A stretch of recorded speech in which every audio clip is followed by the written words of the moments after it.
Maulan na talaga. Aga si rain ngayon. Yung ating Mixo ba, napaka-hyper ngayong araw na to. Ang aga niya nagising. Usually naman, nagigising siya ng alas 8. Pero ngayon, nagising ng alas 7. Gumising ako ng 6:30 para mag-edit. Then after 30 minutes, nagising din yung Mixo. Tapos ngayon, Diyos ko, takbo ng takbo dun.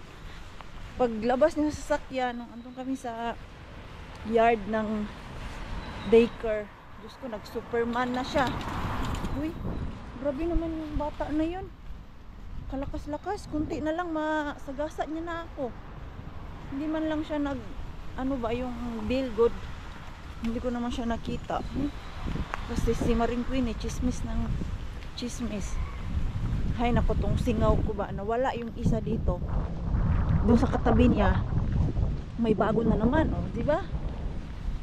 Inuman ko na lang to ng paracetamol kasi masakit talaga siya. At ang hirap niya lagyan ng gamot na nilalagay ko dahil sa may tuktok talaga. Kung last time andito sa may baba, ngayon naman andito naman siya sa taas.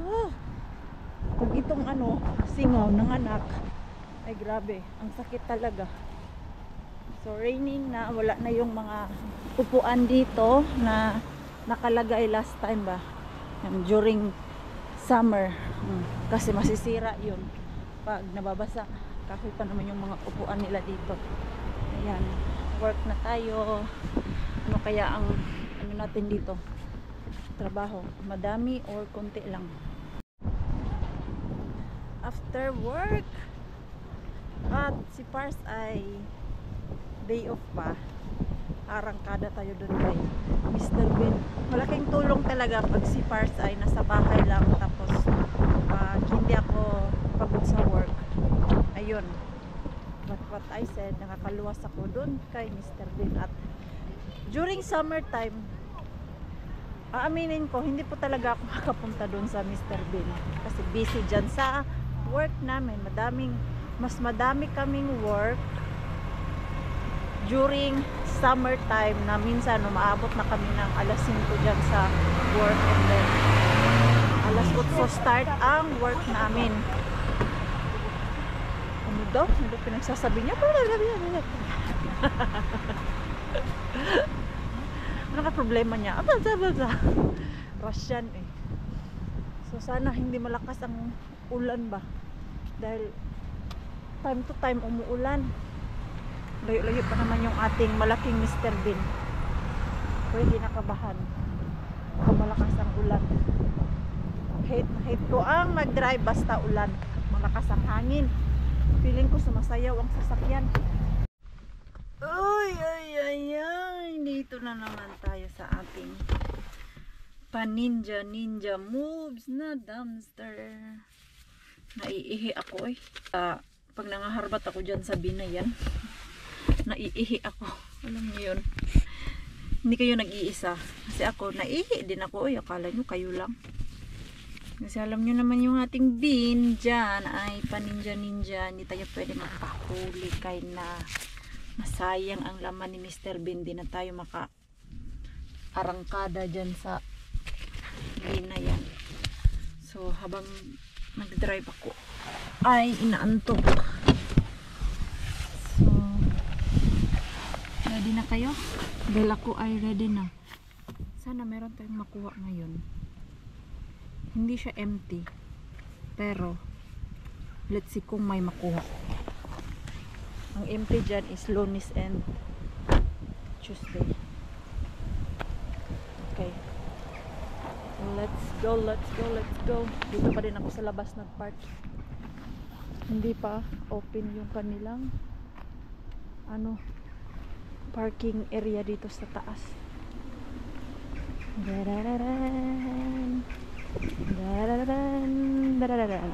Kabahan kayo. Sige lang, kabahan lang kayo. Hinaamoy ko sibuyas. Baka madaming sibuyas si Mr. Bean ngayon. Ano sa tingin niyo?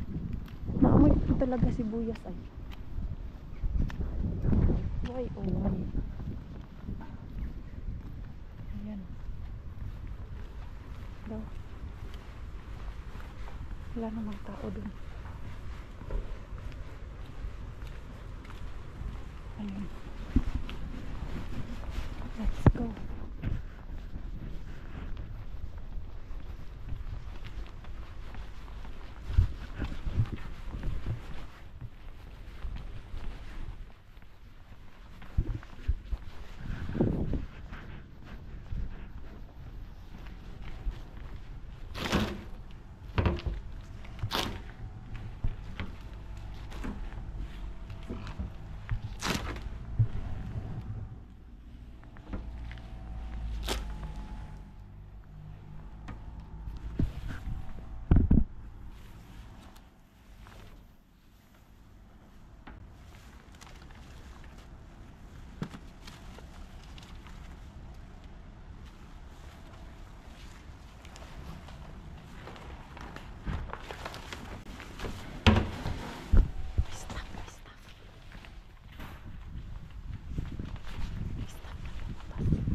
Exit Mars. Saglit. Antay muna tayo. Yan. May nagtapon.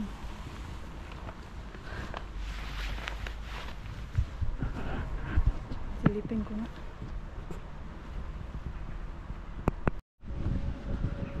Exit muna si Maring Queenie ng pina-update kasi may staff doon. So balik lang ako mamaya. Makita ko naman dito kung papasok na yan siya. Mabilis ang labas lang. Uy, di pwedeng mag-ano dun, mag-chismis-chismisan tayo at nakikipag kaibigan sa staff. Kay na, alam nyo na, lagi akong naano dyan. Ayan. So antay-antay muna. Dito lang muna ako sa kanto. Silip-silip si Maring Queenie. Pumasok na yung staff pero may nakuha na ako dito. Iwan ko muna sa sasakyan kasi itiklop ko muna yung aking bag. Ano itong nakuha ko? Pursan Kieli. Pork ano? Pork tang. Okay. Round to sa Maring Queenie. Hindi na yun siya lalabas yung isa, yung lalaki kasi yung pinto kanina binuksan niya lang para mailabas niya lahat yung basura ba. So ano na, tara ulit.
May kumakabong na naman. May kumakabong na naman doon sa isang pintuan. May staff na naman. Kaloka. Pero may nakuha ako. Kunin ko muna yung aking gloves. Lata ng mga ano eh. Nahirapan ako dun sa lasbin. Harbatin kasi. Ano siya? Isang kamay lang yung gamit ko. Hinawakan ko yung ating. Ayan na nga. Okay. Dahan-dahan tayo batse para hindi tayo masyadong halata na doon tayo galing. Oh, kinabahan kayo doon. Kahit may dalawang staff nang lumabas. Naka-jackpot pa din si Maring Queenie ng mga noodles. Mga gulay-gulay ay lata na. Pero noodles ang madami kong nakuha. Dry goods. Doon pa yung stuff. Ay, buti na lang. Mabilis lang. Napangalkal tayo doon. Hindi pwedeng magtagal. Ay, nakaihi ba kayo? Munti ka nang makaihi. Ayan, ay, spicy hot chicken flavor ramen. Hala, tikman natin to. Tapos ito yung aking isa pa nakuha. Unang harbat ng Maring Queenie. Dila ng pork. So, doon tayo kay single bean natin. Single bean na naman tayo. Ano, may laman siya ngayon. Sana lang talaga. Allah, hala, hala. Kakul ba may heart kung may laman? Tignan natin si Mr. Bean kung may laman. Walang kalaman-laman si Mr. Bean. Dito naman. Magaan siya.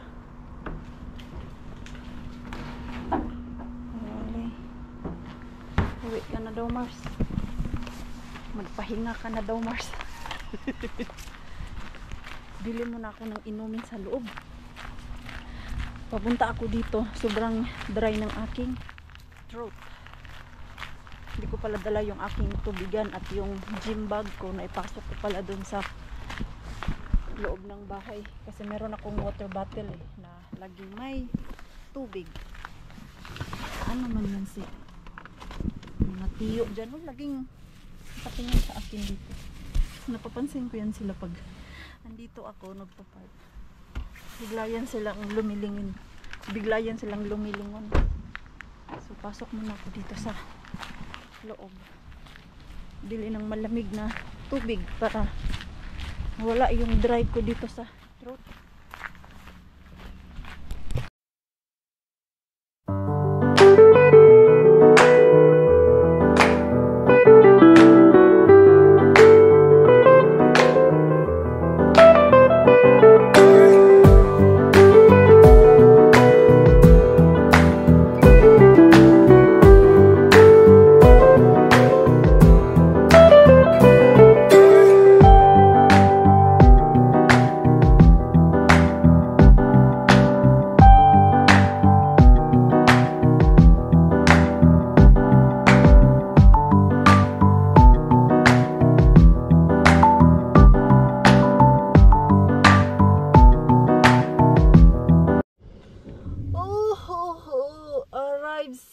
Ang inyong Maring Queenie. Oh my God.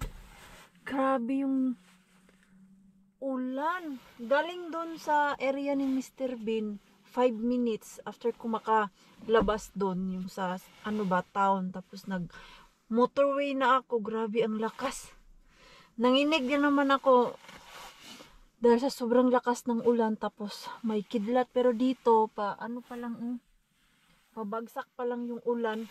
Tinawagan ko talaga si Pars habang nagda-drive ako dahil nanginginig ako sa takot kanina ba, dahil alam mo yung sa harap mo wala ka na masyadong makita, and then may mga sasakyan pa na nagda-drive ng 120 kilometer yung speed nila. Galing sa 120, 50 lang yung takbo ko kanina, and then nakaano lang si Pars dito ba, binidyo call ko si Pars habang nagda-drive ako. Hindi naman kami nag-uusap, nag-ano lang, yung nilagay ko lang siya dito para, alam niyo yun, maramdaman ko na hindi ako nag-iisa. Natakot talaga ako kasi ang lakas ng ulan. Parang may trauma ako pag umuulan ng malakas and then nagda-drive ako, dahil nung first time ko magkaroon ng sariling sasakyan, baby pa si Mixo noon, may pinuntahan kami lang dalawa. Ganon din ang nangyari, kidlat at dalugdog or yung thunder, and then sobrang dilim yung kapaligiran, although hindi pa siya gabi, mga bandang 4:00, pero sa sobrang lakas ng ulan wala ka nang masyadong makita talaga sa harap, and then yung mga ibang sasakyan, grabe yung takbo. Diyos ko, that time naramdaman ni Mixo siguro na natatakot ako. Iyak din ng iyak si Mixo doon sa upuan niya nung baby pa siya. Kaya ngayon, every time na pag meron talagang malakas na ulan tapos nasa biyahe ako, nanginginig ako sa takot. Buti na lang dumating na si Maring Queenie. Safe naman ako. Wala naman nangyari dahil from 120 talaga 50 kilometer lang yung drive ko. Ito na, lumalakas na yung ulan.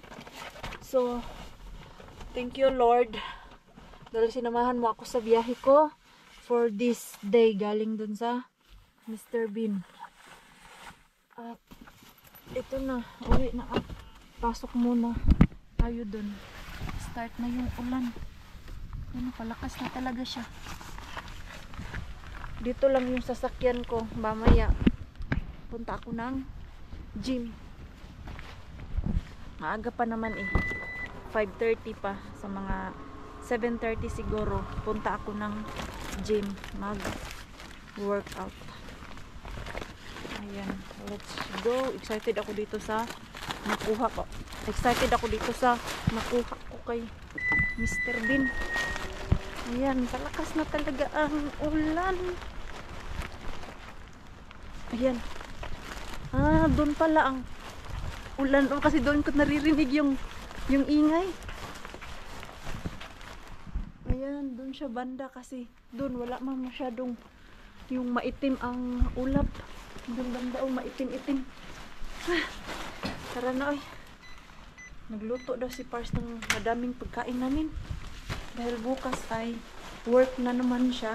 5 days straight yung work niya. So, hindi na naman tayo makapunta ng dumpster sa 5 days na yan. Let's see dun sa Tokmanibin natin.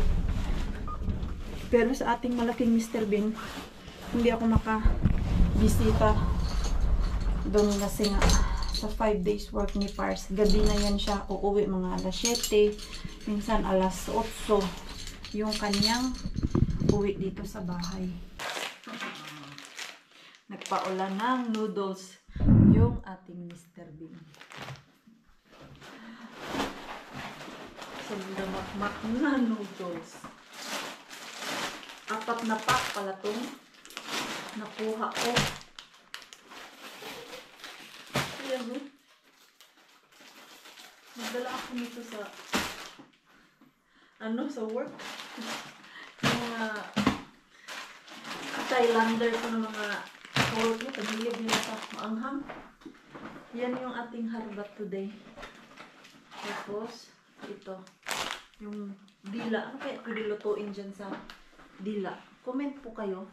Ano ang recipe for the pork tongue. Pork tongue ba to? Ayan, pork tongue nga. Ano kaya ang ano natin dito? Pwedeng, lutuin.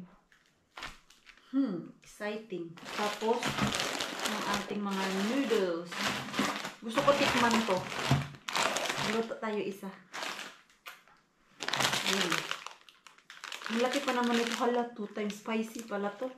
Parang hindi mo ito ipakain sa akin. Kasi 2 times spicy. So, ito. Parang ano lang. Ganyan pala yan. I thought it's like pancit canton, Rakas. Okay, put now chili as much you want. Only bahan. Oy, just small. Ito yung chili. Akala ko, ilalagay mo yung... No, this is... Akala ko yung sauce niya is maanghang. Ganyan lang pala. So, no, Rita. I hold it. Here is plenty. Because I don't want it. Yeah. I hold it. Here is plenty. Okay. I thought it's pancit canton like dry. Or like that. Like this. Kasi siya ang expert eh. Nakabili kasi siya nito sa Asian. Tapos, gustong-gusto niya dahil 2 times. At tuwang-tuwa nga siya eh kasi 2 times yung spicy. Mahilig ko siya sa spicy. Very spicy. Yeah, I know you like it. I think, Chicken flavor ramen. I think it's too spicy for me If you put the that chili. Chili? Yeah. I remember I eat that earlier and it was really spicy. Yeah. Yan 5 packs. 5 sa isang pack ay 5. So 25. Let's say 30. Yeah. 25 pieces noodles. Oh my God. Naswertihan tayo ngayon. Yun o. Dadan. So, tikman natin yung isa kung masarap pa. Hindi pa kasi ako nakatikim yan. Nakikita ko lang yan doon sa Asian pero not interested. Takot si Maring Queenie sa hanghang.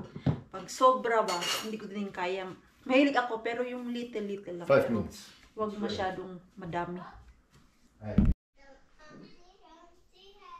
Tikman na natin yung noodles. Parang mali man ito pagkaluto ni Pars. I think kailangan mo to siyang pabukalan o yung pakuluan ba. Tapos, tanggalin mo yung sabaw niya at gagawin mo siyang pancit canton.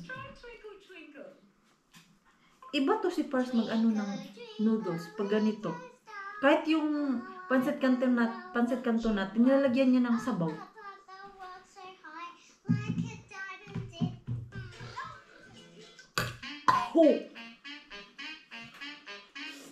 Ang anghang!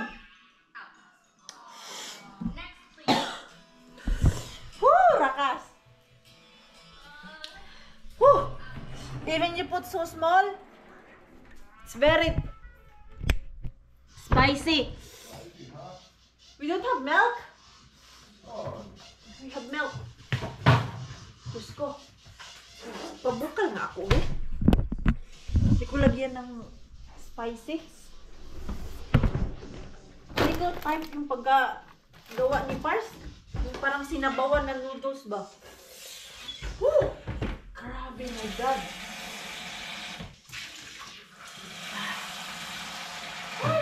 Parang yung ano ni Pars nilagay isang pack na.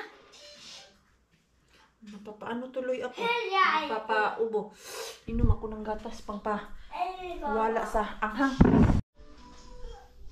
So ito, para talaga siyang pancit canton natin. Ayan oh. So, mas masarap siya kainin kumpara nung ginawa ni Pars. Hindi ko nilagay lahat yung sauce dahil maanghang siya.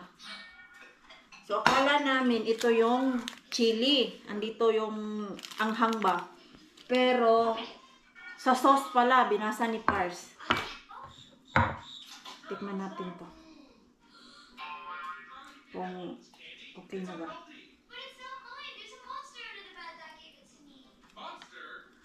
Ano ba yan? Uy. Just as I thought. It's your imagination. No more candy.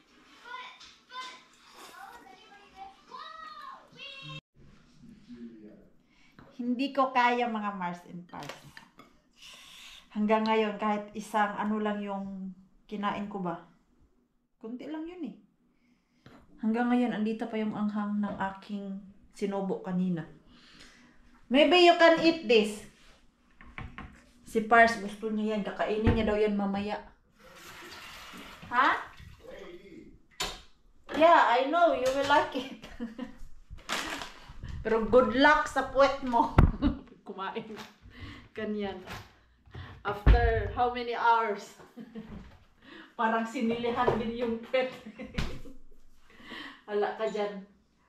Dalhin ko na lang talaga yan doon kay Ate Jen. Sinin ko sa group chat namin sa Timbulabog. Sabi ni Ate Jen, paborito daw ni Ring Ring to. Yung anak nilang panganay. So, dadalhin ko yan doon. Sino ba ang mahilig nito? At isa, dadalhin ni Pars doon sa work nila. Meron siyang ka-workmate na mahilig din sa maanghang. Kanina ko lang ito ibigay.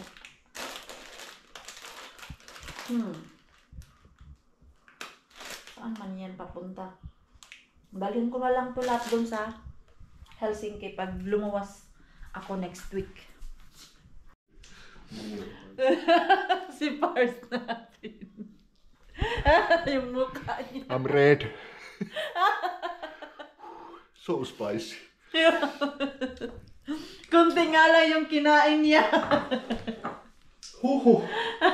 Napainom din siya ng gatas, isang baso. Grabe. Ang anghang talaga nito ay. Pero may mga taong na kaya nila tong kainin. Yung isa ko pa palang kaibigan na taga Helsinki. Bumili siya nito and then nagluto siya. Asan ba yun? I think sa bahay yun ni Lani. Tapos andun din si Rosalie. Kaya nilang kainin yan. Si Rosalie pala. Tirahan ko dito. Kasi grabe sila sa maanghang. Hindi ko siya kaya. Lalabas daw sila. Yung damit mo, Mikso ba? Ilang araw mo na yan sinusuot. Pinapalabhan niya ngayong gabi. Tapos kinabukasan, sinusuot na naman niya. Naglalaro daw sila sa labas. Dahil ngayong araw na to, whole day umulan, hindi sila nakalabas. Kaya ito, maliit na bata, gustong-gustong lumabas at makapaglaro. Inaantok na ako. So, mag-i-end na po tayo ng ating vlog. Maraming salamat po sa walang sawang pagsuporta sa channel namin at sa mga bago pa lang po dito. Welcome po and please don't forget to subscribe and click notification bell para po updated ka sa ating next video. If nag-enjoy naman po kayo sa ating vlog today, please like, comment, and share this video. See you po sa next vlog. Good night po sa inyong lahat.